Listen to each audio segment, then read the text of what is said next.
नमस्कार दोस्तों, neural insights में आपका स्वागत है। आज तारीख है 30 दिसंबर 2025। साल का आखिरी हफ्ता है और खबरें रुकने का नाम नहीं ले रही हैं। आज की सबसे बड़ी खबर यह है कि मेटा ने एक बहुत बड़ा दांव खेला है। अब वे सिर्फ चैटबॉट नहीं, बल्कि आपके लिए काम करने वाले एजेंट्स खरीद रही हैं। साथ ही गूगल ने अपनी वापसी की कहानी लिख दी है और भारत में डेटा प्राइवेसी के नियम अब एआई के लिए सिरदर्द बन सकते हैं। तो चलिए, बिना किसी देरी के मजे के साथ सारी खबरें विस्तार से जानते हैं। सबसे पहले, मार्क जुकरबर्ग की कंपनी मेटा ने एक बहुत बड़ी खरीदारी की है। उन्होंने सिंगापुर की स्टार्टअप मानुस एआई को $2 बिलियन से ज्यादा में खरीद लिया है। यह कोई साधारण चैटबॉट कंपनी नहीं है। मानुस ऐसे ऑटोनॉमस एजेंट्स बनाता है जो खुद मार्केट रिसर्च कर सकते हैं, कोडिंग कर सकते हैं और डेटा एनालाइज कर सकते हैं। मीटा इसे फेसबुक, इंस्टाग्राम और व्हाट्सएप में इंटीग्रेट करने की योजना बना रहा है। इसका मतलब है कि जल्द ही आपका व्हाट्सएप न केवल मैसेज भेजेगा, बल्कि आपके लिए पूरी वेबसाइट भी बना सकेगा। यह एजेंट्स की रेस में मीटा का सबसे बड़ा कदम है। दूसरी खबर है गूगल के बारे में। साल के अंत में आई रिपोर्ट्स बता रही हैं कि 2025 गूगल के लिए कमबैक का साल रहा। याद है 2024 में गूगल थोड़ा पिछड़ता दिख रहा था, लेकिन 2025 में जेमिनी 3 ने बाजी पलट दी।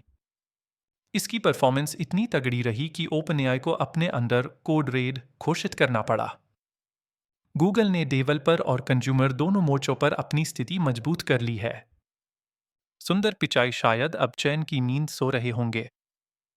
तीसरे खंड में भारत की बात। 30 दिसंबर की रिपोर्ट्स के अनुसार भारत का नया digital personal data protection act लागू हो चुका है, लेकिन एआई कंपनियों के लिए अभी भी कई सवाल खड़े हैं।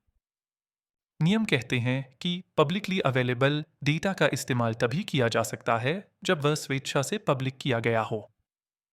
अब एआई कंपनियां अपना डेटा अक्सर इंटरनेट से स्क्रैप करती हैं। तो सवाल यह है कि क्या वे अब भारतीय डेटा पर अपने मॉडल्स ट्रेन कर पाएंगी या नहीं। यह 2026 में एक बड़ा कानूनी मुद्दा बनने वाला है। चौथे अपडेट में स्वास्थ्य और बाजार।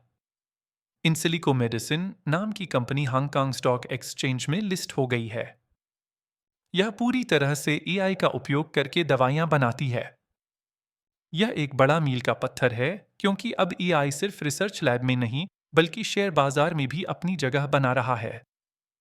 साथ ही मेडिकल जर्नल्स चेतावनी दे रहे हैं कि एआई डायग्नोस्टिक्स के लिए हमें ऐसे नियमों की जरूरत है जो समय के साथ बदल सकें, नहीं तो हम इनोवेशन को रोक देंगे। आखिरी खबर एक रिकैप है।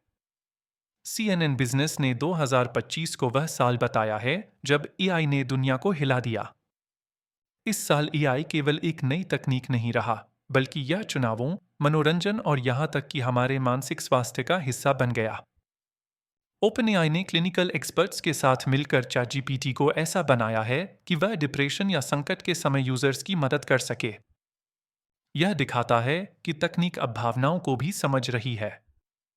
तो दोस्तों, 30 दिसंबर का निष्कर्ष यह है, मीटा अब आपके लिए काम करने वाले एजेंट्स ला रहा है। गूगल ने अपनी बादशाहत वापस पा ली है और भारत में डेटा नियमों की गुत्थी अभी सुलझनी बाकी है। 2026 में असली लड़ाई एजेंट्स और रेगुलेशन के बीच होगी। न्यूरल इंसाइट्स के आज के एपिसोड में बस इतना ही। 2026 के लिए तैयार रहें, लाइक और सब्सक्राइब जरूर करें। धन्यवाद।